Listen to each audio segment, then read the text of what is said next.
박경환 기자님, 네. 오늘 보니까 또 중대 통화하고 오셨다는 얘기가 있어요. 네, 소문에. 네. 저희가 그 김소연 변호사랑 네. 접촉을 좀 하긴 했어요. 하긴 해가지고 그 도대체 어떤 생각을 가지고 계신지 네. 갑자기 저희 보도와 결이 좀 비슷한 부분도 있고 해서 어떤 생각을 가지고 계신지 궁금해서 연락 좀 드렸고 네. 통화를 꽤 길게 했어요. 길게 했고 아마 이 정도는 말씀드려도 될 것 같은데 김소연 변호사께서는 지금 막 폭로 아닌 폭로를 막 하고 있는 것처럼 보이잖아요. 맞아요. 근데 네. 본인의 입장은 이게 폭로가 아니라 내가 정치자금법에 한해서는 명태균 씨의 변호인이기 때문에 변호인을 적극 변호하고 있는 것이다. 다만 정치자금법 외 그러니까 여론조사 관련해서 조작 의혹도 있고 저희가 보도했지만 그 대선 경선 조작 의혹도 있잖아요. 그렇죠. 네. 그거 관련해서는 김소연 변호사가 공개적으로도 이거 의미 있는 보도라고 칭하셨어요. 그래서 그 뉴스토마토 보도에 대해서 그렇죠. 네. 네. 그래서 저는 그거에 대해서 왜 그렇게 말씀하셨어요? 너무 궁금한 거예요, 개인적으로도.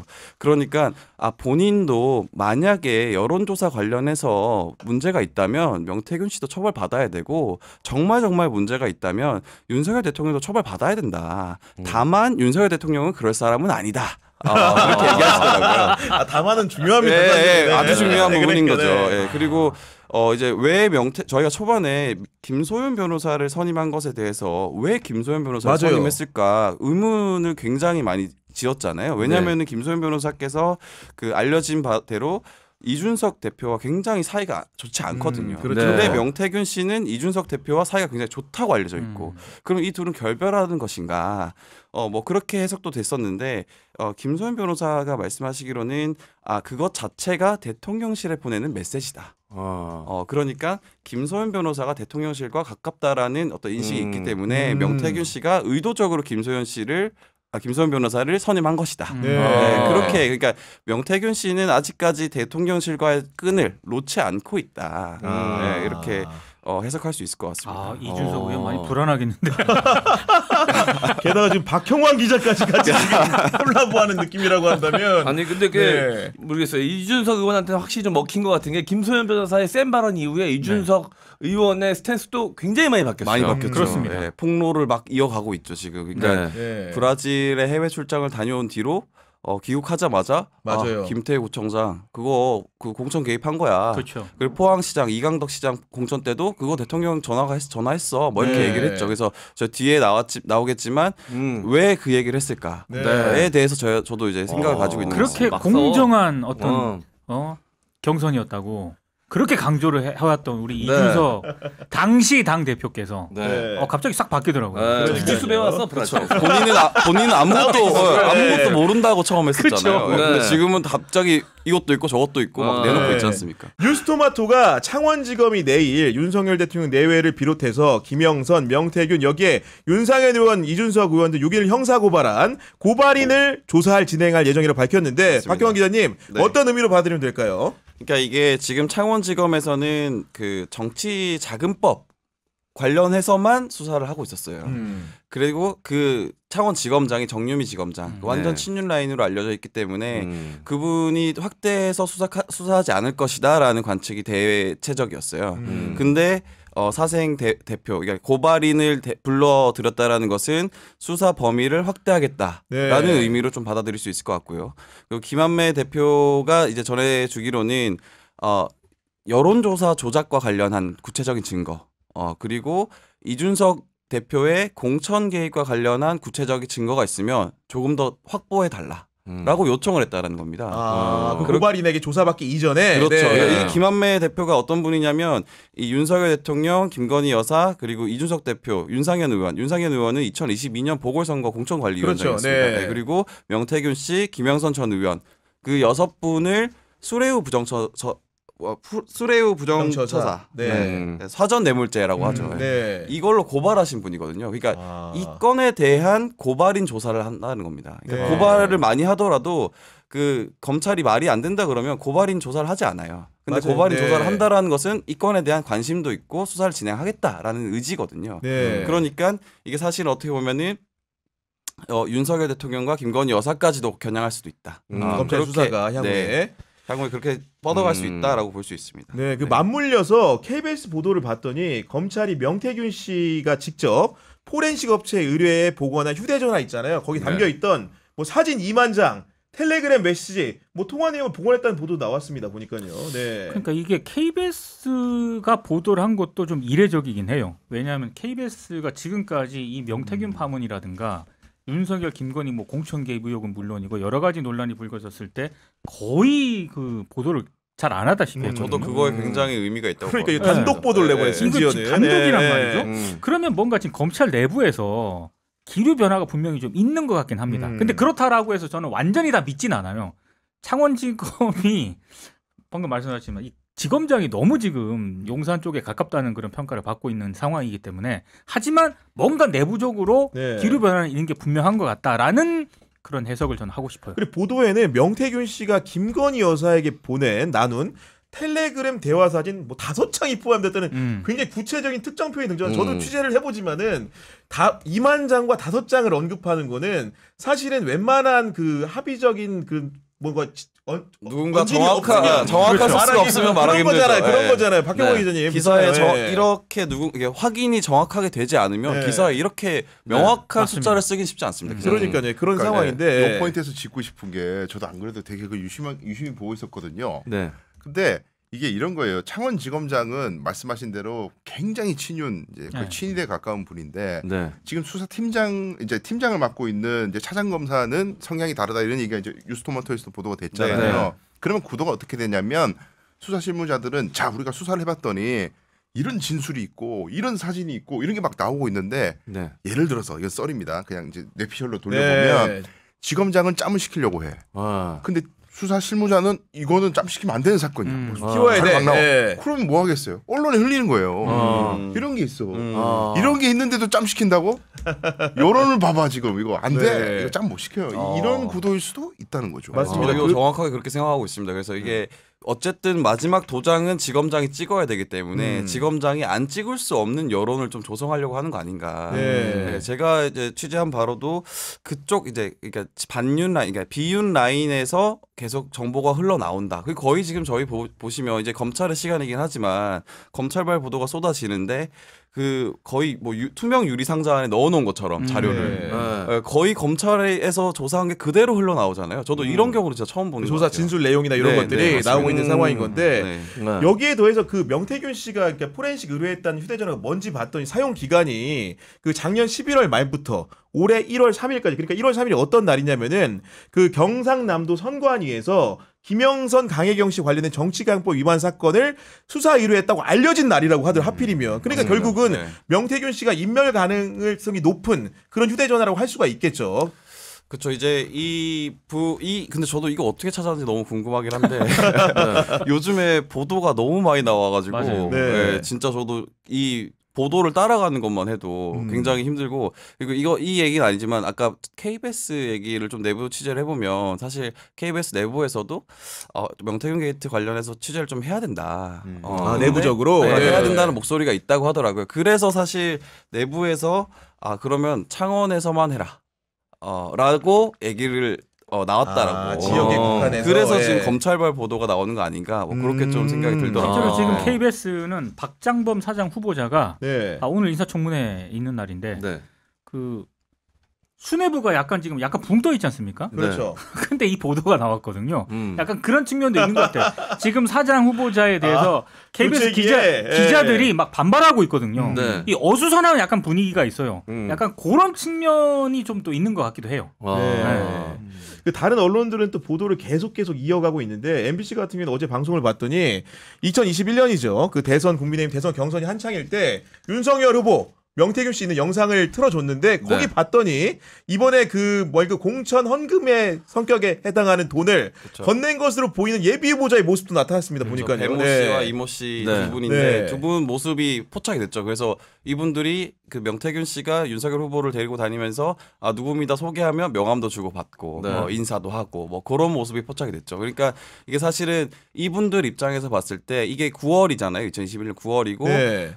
명태균 씨가 직접 소개해서 내가 후보랑 인사를 했어. 그러면은 돈을 낼 수 있는 강력한 동기가 생기는 그럼요, 거죠. 네. 내가 공천을 받을 수 있겠구나라는 확신이 생길 거고 그리고 2021년 12월에 아크로비스타를 데려갔다는 거 아닙니까? 이 김태호 소장의 주장에 의하면 그렇다 보니까 이분들은 1억 2천씩 낼 수도 있는 당연히 그 연관성이 좀 밝혀지는 영상이다. 그래서 저도 이거 영상을 보고 굉장히 재밌다. 그리고 또 네. 의미도 있다라고 생각해서 그 이제 쓰신 기자에게 잘하셨다고. 네. 좋은 영상 잘 봤다. 어쨌든 보도나무 다 박형광 거예요 사실은. 네. 출발 자체가 박형광이기 때문에 저런 경우에 네. 환대하기 100%도 아무 상관이 없어요. 그렇죠. 네. 네, 여유가 가진 자의 여유가. 그렇죠. 네. 그러니까 이거 저희 재밌는 게 그런 것 같아요. 그러니까 저희가 보도를 많이 할 수 있었던 거, 그래서 앞선에서 많이 할 수 있었던 거는 좀 아이러니하게도 저희가 보도가 9월 5일날 처음 하고 다른 언론사에서 참전하길 원한다라는 전략을 썼잖아요. 네. 그러고도 한 달 정도를 잘 안 붙었어요. 맞아요. 네. 그러다 보니까 저희가 이게 뭐 저희가 실력이 뛰어나고 뭐 그런 거라기보다는 그 오래 취재를 했기 때문에 남들보다 더 많은 보도를 할 수밖에 없었다 구조적으로. 네, 그래서 지금 와서는 조금 마음이 편안한 부분도 있고 그러니까요. 물론 마지막 네. 퍼즐을 저희가 남겨놓고 있어서 열심히 취재하고 있는데 좀 그런 운 아닌 운이 좀 따랐던 것 같습니다. 그 저는 마지막 그 퍼즐 말씀하셨잖아요. 네. 이제 전 독자로서 네. 처음부터 독자로서 그 마지막 퍼즐일까 하고 의구심을 가지고 있는 게 뭐냐면은요. 네. 지금 이 배무 씨라는 그 고령군수 이분 뭐 사실 기사 찾아보면 누구지 다 나와요. 네, 맞아요. 네. 다 나오고 이분 그 이렇게 적합도 조사 이런 거 보면은 거의 꼴찌입니다. 네. 경선까지 갔는데 나오신 분들 중에 네, 경선에서 제일 밑이에요. 네. 네. 근데 그런 분을 끌어올려 가지고 공천을 주려고 했다 뭐 이런 거잖아요. 네. 근데 지금 문제가 되고 있는 게 이 사람들이 줬던 뭐 공천 헌금이라고 표현하면 지금 단언적인 건지 모르겠지만 그 돈이 미래한국연구소로 가가지고 그 돈으로 윤석열을 위한 여론조사를 했다라는 게 지금 의혹이잖아요. 맞습니다. 네. 근데 여기서 윤 대통령 입장에서 이럴 것 같아요. 뭐 명태균이 돈을 어떻게 마련했고 그럼 난 모르는 일이고 뭐 자기가 알아서 한 거고 나야 뭐 여론조사 갖고 온다니까 갖고 오라고 했고 이렇게 잘할지 모르겠지만 우리가 상식적으로 정치를 할 때 선거 나갈 때 제일 돈이 많이 드는 것 중에 목돈 들어가는 게 여론조사인데 여론조사는 명태균이 자꾸 가져와요. 네. 자기가 명태균 말에 따르면 직보를 하라는 거 아니었어요. 네. 근데 돈을 안 줘. 윤 대통령이 돈을 안 줬잖아요. 그럼 윤 대통령 생각에 이거 공짜로 계속 줄 수는 없을 거고 실비가 들어가는데 여론조사를 하면 그러면 이게 돈이 들어간다는 건 아무리 바보라도 알 거 아니에요. 그렇잖아요. 네. 근데 이렇게 장기간 동안 계속해서 여론조사를 받으면서 뭐 돈이 어디서 나는지 묻지도 않고 자기는 결제를 안 해주고 네. 그러면 암묵적으로는 요 명태균이라는 사람이 어디서 이런 식으로 앵벌을 해가지고 네. 했겠구나라는 걸 미필적 고의라고 합니다. 이런 걸 네, 네. 법률적으로. 저는 충분히 가능할 거라고 생각하거든요. 이 대목에서 좀 떠오르는 게 명태균 씨가 한 말이 있잖아요. 언론 인터뷰를 하면서 공직기강에서 나와가지고 적당히 해라라는 취지로 그러니까 너무 많이 해먹지 마라라는 취지로 얘기했다. 그래서 네. 그 부분도 약간 좀 일맥상통한 거 아닌가 그렇게 좀 아니, 느껴지죠. 그 부부 네. 특성인 것 같아요. 그 아내분께서도 아무것도 모르고 가만히 있었더니 통장에 23억이 들어왔다. 신경 안 쓰면 돈이 된다. 아니 그리고 여론조사 부분에 대해서는 저는 교차 검증을 해보면서도 생각하는 게 그 신용환 교수 같은 경우에도 대선 회의석상에서 그 보고서가 자료로 그렇죠. 현출됐다고 했는데 그 여론조사 보고서만 보고된 게 아니잖아요. 만약에 다른 여론조사가 있었고 그 보고서에 대해서는 비용 부담을 했다고 한다면 당연히 명태균이 했던 미래한국연구소 보고서에 대해서도 돈을 냈어야겠죠. 그러니까 그렇죠. 교차 검증만 해봐도 이 보고서는 돈을 줬다 당해서 그럼 이 보고서는 당연히 문제가 될 수 있는 거죠. 아니 뉴스 그렇지 않겠습니까? 포맷을 네. 통해서도 다 보도가 됐잖아요. 그러면 당시 미래한국연구소의 여론조사 뭐 공표용이든 뭐 공표하지 않은 여론조사든 국힘의힘이라든가 캠프 차원에서 그 여론조사 비용이 나간 적이 없어요. 없습니다. 그러면 문제가 완전히 나오는 거지 않습니까? 네. 그럼 이 돈은 안 줬든가 네. 다른 걸로 보상을 했든가 이렇게 해석을 할 수밖에 없는 거죠. 그러면 정치자금법 위반에 피의자가 대통령이 돼야 되는 거죠. 그렇죠. 네. 예. 대통령이 돈을 받은 것과 다름없는 그렇죠. 거예요. 그래서 근데 사실 수레 부정처사 이 건이 그 건이잖아요. 그러니까 여론조사 했지만 돈 안 줬고 공천으로 돈을 줬다. 네, 그러니까 네. 여론조사는 뇌물이었다. 네. 요게 지금 수레 부정처사 사전 뇌물죄. 여간 공천 문제가 뜨거운 가운데 이준석 의원도 그 복판에 서 있고 이준석 의원이 지난주에 해외에서 입국한 이후에 바로 이제 그 기자를 상대로 말하기를 당선인이 역정을 내면서 이제 공천에 개입했다라고 이렇게 했는데 그 역정을 낸 그 상황에 대해서 우리 박형광 기자 어떻게 보셨습니까? 예. 그러니까 이게 저는 딱 보고 이분이 폭로를 해서 실제로 이제 좀 정치권의 어떤 잘못된 관행들을 바로잡으려고 하는 것인가, 아니면 자기 살 길만 찾는 것인가. 근데 후자로 보이더라고요, 사실은. 왜냐하면 딱 본인이 언급하는 건들이 본인이 피해가기 딱 좋은 건만 골라서 얘기를 해요. 그러니까 요구를 받았지만 나는 안 들어줬다. 그렇죠. 그렇죠. 예, 그런 거죠. 포항시장 네. 같은 경우에는 김건희 여사가 그러니까 그때 입국했을 때 당시에는 윤 대통령이 역정을 냈다라고 했지만 네. 사실 저희가 보도한 바에 따르면 김건희 여사를 만난 거죠. 만났다는 거 아닙니까? 그 네, 보도 그렇죠. 녹취를 보면 네. 저희가 보도를 했지만 이제 김건희 여사를 전화해서 김건희 여사를 만나러 갔고 왜 갔느냐? 그 포항 공천권 관련해서 상의하러 갔다. 네. 네. 그러니까 왜 김건희 여사 포인트는 하나죠, 두 개죠. 그러니까 김건희 여사, 민간인이랑 왜 공천 관련해서 얘기를 하느냐. 그리고 두 번째는 이 건을 던진 이유는 내가 김건희 여사와 상의해서 뒤집었어. 네. 김건희 여사의 뜻을 꺾었어. 요 얘기를 하고 싶은 거죠. 그러니까 당시 사정 상황을 잘 모르는 우리 구독자 시청자들에게 말씀을 드리면은 2022년 4월에 김정재 그러니까 당시 국민의힘 경상북도 도당 위원장이 계시고 김건희 여사의 뜻이라면서 이준석 대표를 향해서 현 포항시장이 이강덕 예비 후보는 이제 당시 예비 후보는 컷오프를 해야 된다. 시켰죠. 이런 취지로 말했는데 실제로 이준석 의원이 컷오프를 시켰습니다. 실제로 이제 그런 의중이 맞는지 아닌지 확인하기 위해서 김건희 여사를 만났다는 게 이준석의 주장 아닙니까? 그죠? 맞습니다. 그래서 컷오프가 된 네. 뒤에 김건희 여사를 만나러 서초동에 갔고. 네. 근데 이제 저희가 녹취를 풀었지만 그 녹취를 이제 저를 만나서 이렇게 넘기면서 점프 하면서 들려준 거예요. 네. 그래서 다 이어지진 않아요. 네. 그래서 제가 봤을 때는 아크로비스타에 김건희 여사가 안 계셨고 다른 데서 만나신 것 같아요. 네, 만나신 것 같고 아무튼 상황은 그렇고 김건희 여사를 만나서 실제로 의중을 확인했고 네. 그거에 대해서 김건희 여사가 밀던 후보 문충훈이라는 후보를 안 된다라고 해서 이강덕 후보에게 다시 경선 기회를 주죠. 그래서 이강덕이 결국 전 시장이 된 거죠. 되신 거죠. 네. 네.